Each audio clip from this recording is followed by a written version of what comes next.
Hey guys, Dave here. Gonna take a look at the HTC One Nocturnal GE, which is Google Edition ROM. This is version 5.0. It's got some really cool features. Let's take a look. Some of the things they got in here is the proximity issue has been fixed, thermal issues have been fixed. Added a 4.3 camera. Decrease the touch sound. Let's see what else we got. Some default stuff. Battery icon options. Battery icon color. I'll get into that. We got clock and data options. I'll get into that. And then move that to the Team Nocturnal settings. So we'll get into all that. So anyways, when looking to see what others had to say about this ROM, I realized there is like hardly anybody doing reviews of this ROM. So I was having a hard time just finding one to be able to compare notes or features I might have missed. So if you guys have anything that you can add to my, please do to the comments. I'll definitely go over it next time and take those in consideration. So anyways, going over this ROM here, it moves fine. I mean, nice and fast, smooth, no issues. The way you notice that the stack, the way that kind of falls backwards and comes back up, I'll show you. Actually, you can change a lot of that. Pull down your notification bar. You got your quick settings over here, your brightness settings, battery mode, Bluetooth. Go into our apps here. I did add Titanium and Dolphin, so those two are not part of what the what comes with this ROM. So we got Apollo for music. We got a browser on here, calendars. Here's our camera. Let's take a look at it. It's the, and I'm gonna go ahead and just pull this off for a minute there. It's the camera you touch. It's gonna focus on. This did an excellent job. I was doing it in a very dark area. I don't know if that'll do the same, but very dark area. It lit up just that area, but if I move off of it, it would change the brightness there really well. So that's a pretty cool part of this camera. A couple settings like anything else. So that's a Google edition. Alright, just set it back here. Take another look. Let's see here. We left off with the camera. I got the Dolphin. There's DSP Manager, Google Plus Photos, the gallery, Google Plus, Hangouts, Maps. Just got Movie Studios, Messenger. Messenger's not quite. There you go. Also something to go over with the swipe. As you swipe, it does it to where it says the words or changes them as you get over them. So that's pretty cool. I like that that type of trace there. Let's see what else we got here. There's Messenger, people, phone. The phone, one thing I noticed is I had a phone call coming in and I couldn't just ignore that phone call. I didn't see that option. Maybe I was going to have me test it over again, but my wife's already left, so I couldn't use her phone. But it seemed like I couldn't ignore. The power button wasn't working for me. I wasn't wanting to answer the phone call where I was. I probably could have turned down the volume at some point, but I just thought it was going to go away any moment now. Didn't really do that for me, but yeah, Play Store. Again, no Titanium backup. TV works just fine. YouTube apps up to date. Let's look into the Team Nocturnal ROM updater.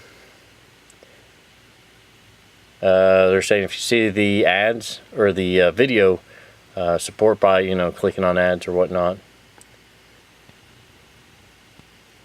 always click on that kind of stuff, helps them out. All the advertisement stuff helps everybody out. Let's see here. We got the ROM. You can have it check for ROM updates. You can share your ROM. Probably no up to date. Currently up to version 5. It's got themes and mobs. It's got some quick fixes. The gallery. It's got installed apps and some settings here. Let's see if there's anything. Update every hour. Well, check for updates all the time. Patch, install, reboot, and recovery. Okay. So that's Team Nocturnal. However, you still have the settings here. If you get into settings, you have Team Nocturnal settings right there, right at the top. Now these look like only 3 simple options. Let's see if I can reposition that to look a little easier on the light there. Anyway, it's got 3 options. It's got status bar options, clock widget, and launcher. Status bar options, battery icon, battery bar style.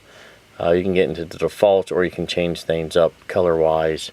The icon is slim circle with percentages, dots, all kinds of stuff. So you really can modify the colors and the style up there. That's a nice little feature. Clock and data. Let's see here. We got the clock color, clock alignment, AM, PM. Some more settings there that you can kind of play around with. Clock widget, clock and alarm. Bunch of different things there. You can bold the first letter or the first number, second numbers, hour and minutes. This is the weather display. More options here. You can just kind of like, you know, personalize it to, you know, you want it to be all this one color. You pretty much can go through here and do that. And there's the calendar event, some display options and everything there.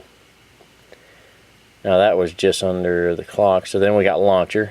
You got your home screen.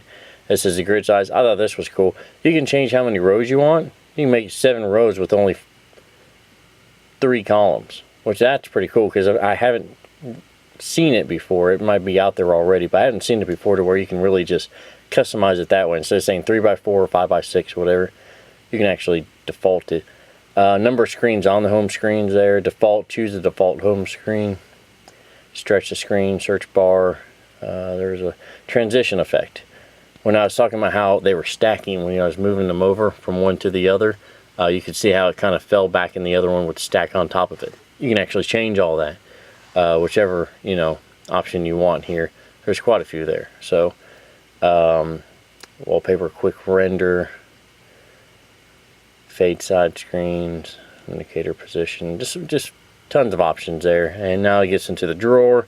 Transitions, fades, indicator positions, your dock, and last one was general. A couple small options there. So yeah, I mean, a lot more customization just in that one options right there. Breaks it down nice and easy. You can keep getting more and more options from that point. So for the most of it, that's about it, guys. Great working ROM, works fast, battery life was good. A couple things, something with the phone that wasn't the best for me, but it might be for you guys. So one other thing, double click on home gives you these task manager options where you can slide everything off. As you can see, I've been using the crud out of the phone, haven't cleared none of that off. Long pressing home is going to give you Google, what's it called, Google Next or whatnot, Google Now. And long back press doesn't do anything. So hope you guys enjoyed the review. Please don't forget to hit that subscribe. Always like those likes. Never hate in the comments either, guys. So I do appreciate it. Thanks for watching.